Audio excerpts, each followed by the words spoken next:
এবার কি নাগরিকত্ব হারাবেন বহু মানুষ? সিএএ কার্যকরী হওয়ার উপকার কি কি? এনআরসি ও সিএএ কি এক নাকি আলাদা? এই নিয়ে দিন দিন ধোঁয়াশা বাড়ছে দেশে। সিএএ ও এনআরসির আসল সত্যিটা জেনে নিন। অবশেষে লোকসভা ভোটের ঠিক মুখে কার্যকর করা হলো নাগরিকত্ব সংশোধনী আইন। এটিকে এক কথায় ভোটের আগে বড় ধামাকা বলা যায়। এদিকে গত কয়েকদিন ধরেই সিএএ প্রসঙ্গে অনেকের মনেই অনেক প্রশ্ন জমতে শুরু করেছে। অনেকেই বলছেন এই আইন কার্যকর হলে নাকি নাগরিকত্ব হারাতে পারেন অনেকেই। এমনকি অনেকেই বলছেন সিএএ কার্যকর হলে ডিটেনশন ক্যাম্পে পাঠিয়ে দেওয়া হতে পারে অনেককে। তবে সিএএ আর এনআরসিকে গুলিয়ে ফেললে চলবে না, কারণ এনআরসি আর সিএএ এর মধ্যে রয়েছে যোজন ফারাক। সেগুলি কি তা জানার আগে জানব সিএএ আদতে কি। 2019 সালের 11 ডিসেম্বর পার্লামেন্টে পাশ করা হয়েছিল সিএএ। এখানে বলা হচ্ছে 1971 সালের পর থেকে 2014 সালের 31 ডিসেম্বরের আগে আশ্রয় নিয়েছিলেন এবং ভারতে 5 বছর থাকলেই তারা ভারতের নাগরিকত্বের জন্য আবেদন করতে পারবেন। অর্থাৎ ধর্মীয় কারণে যারা ভারতে এসে আশ্রয় নিয়েছেন তারা এদেশের নাগরিকত্বের জন্য আবেদন করতে পারবেন। অন্যদিকে এনআরসি অর্থাৎ ন্যাশনাল রেজিস্টার অফ সিটিজেন্স, এটা হলো ভারতীয় নাগরিকদের একটা রেকর্ড। অর্থাৎ সিএএ হলো নাগরিকত্ব দেওয়ার আইন। এই আইনের আওতায় নাগরিক হওয়ার জন্য নির্দিষ্ট পোর্টালে আবেদন করতে পারবেন।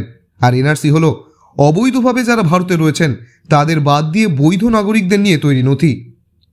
আর কলকাতা নয়, টাইটান আই প্লাস এখন বনগাঁ শহরে। অলংকার, যশোহর রোড, বাটার মোড়, বনগাঁ। এবার নাগরিকত্ব দেওয়া হবে পাকিস্তান, আফগানিস্তান ও বাংলাদেশ থেকে আসা 6 সংখ্যালঘু সম্প্রদায়ের মানুষদের।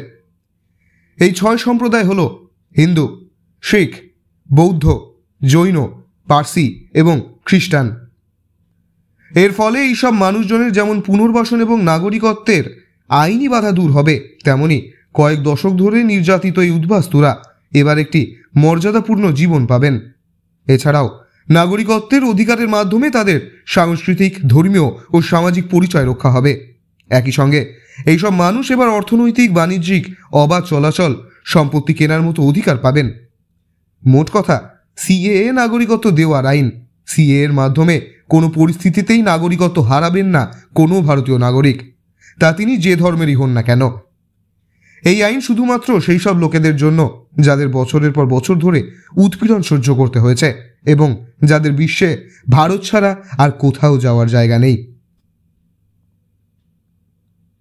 ब्यूरो रिपोर्ट, ई समकालीन। ये टाइटन का सनग्लास है एंड इसमें पावर्ड लेंस भी लगा सकते हैं। আর কলকাতা নয়, টাইটান আই প্লাস এখন বনগাঁ শহরে। চক্ষু পরীক্ষা সহ সানগ্লাস, কন্টাক্ট লেন্স পাওয়া যাচ্ছে বনগাঁর যশোর রোডের নিজস্ব শোরুম। সরকার অনুমোদিত হলমার্ক সোনার শোরুম অলংকার, গিনি সোনার অলংকারের নির্ভরযোগ্য প্রতিষ্ঠান অলংকার, যশোহর রোড, বাটার মোড়, বনগাঁ।